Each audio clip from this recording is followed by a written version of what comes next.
can I still spray dormant oil on my shrubs? Can they still get away with that now?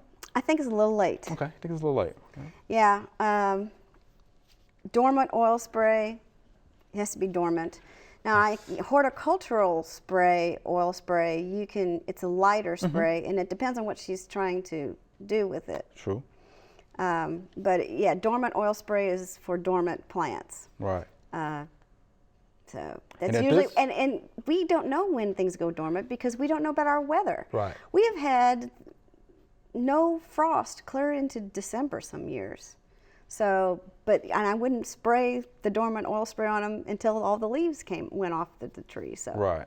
Right. Yeah, our weather is unusual, but dormant oil spray is when it's dormant. So whenever it's dormant. And then February is probably the last time that I would spray it, unless we have a really early spring. Right. But yeah, you have to spray it in the cold part of the winter for dormant oil spray. Right, because if you spray too late, then there's a chance that you damage those blooms or flowers. Yes, and you can also burn the leaves. If it's an evergreen, you can burn the leaves. That's right. We hope you enjoyed the video. We have hundreds more. To subscribe, just click below.